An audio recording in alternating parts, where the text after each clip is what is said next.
Hello guys, আমি অনু আবার এসে গেছি একটা নতুন রেসিপি নিয়ে। আজকে আমরা বানাবো কাবলি ছোলা আলু দিয়ে ঘুগনি। তো কাবলি ছোলা এবং আলুটাকে নুন দিয়ে ফার্স্টে কুকারে 2টো সিটি লাগাতে বসিয়ে দিলাম। তোমরা যদি আগে থেকে কাবলি ছোলাটাকে ভিজিয়ে রাখো তাহলে কিন্তু 2টো সিটিতেই হয়ে যাবে।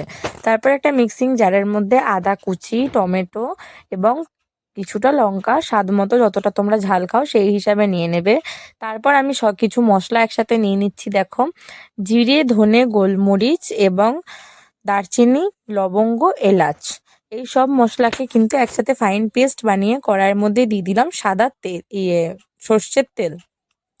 তো সর্ষের তেলটাকে ভালো করে গরম করে নেওয়ার পর এর মধ্যে একটা তেজপাতা ফোড়ন দিয়ে দিলাম। তারপর কাবলি ছোলাটাও আমার সেদ্ধ হয়ে গেছে, তার মধ্যে যে আলুগুলো ছিল সেই আলুগুলোকে কিন্তু আমাদের ভালো করে ভেজে নিতে হবে। তো কাবলি ছোলার সঙ্গে যে আলুটা ছিল সেই আলুটাকে আমি ভালো করে ভেজে নিচ্ছি। দেন তারপরে আমাদের আলুটা ভাজবার সময় কিন্তু একটু ভেঙে ভেঙে নিতে হবে, ঠিক আছে?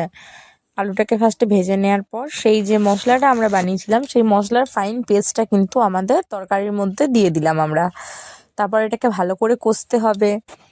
ভালো করে দেখো আমি কষে নিচ্ছি, এমনভাবে কষতে হবে যাতে তেল ছেড়ে আসে, আর লো ফ্লেমে করে কষবে, তাহলে কিন্তু মশলার মধ্যে থাকা কাঁচা যে গন্ধটা সেটাও চলে যাবে।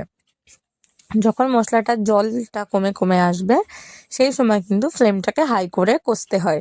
এইভাবে মশলা কষলে যে কোনো রান্নার টেস্ট কিন্তু অনেকটাই বেড়ে যায়। আমি সাধারণত এইভাবেই মশলা কষে থাকি। দেখো যেভাবে আমি কষিয়ে নিচ্ছি, এখন লো ফ্লেমে কষতে কষতেই কিন্তু আমি এর মধ্যে দিয়ে দিচ্ছি পরিমাণ মতো হলুদ। দিয়ে দেওয়ার পরেও হলুদটাকেও ভালো করে মশলার সাথে মিশিয়ে নিতে হবে। হলুদটাকে ভালো করে মশলার সাথে মিশিয়ে নিয়ে আমি কিন্তু মশলাটাকে আরও ভালো করে কষিয়ে নিচ্ছি এবং আলুগুলোকে একটু ঘেটে ঘেটে দিচ্ছি। এতে কিন্তু গ্রেভিটা অনেক বেশি মোটা হবে এবং টেস্টিও লাগবে খেতে। তা আমি দেখো ভালো করে আলুটাকে কষিয়ে নিলাম।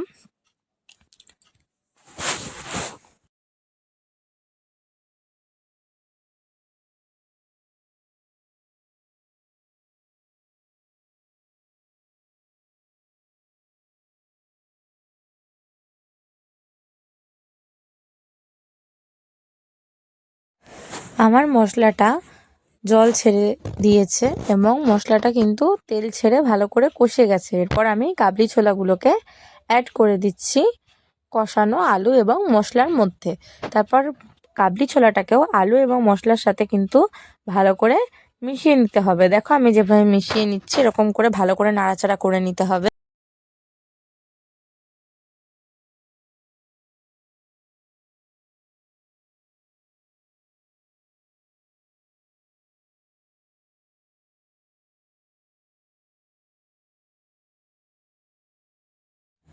কাবলি ছোলাটাকেও দেখো মশলার সাথে ভালো করে কষানো হয়ে গেছে।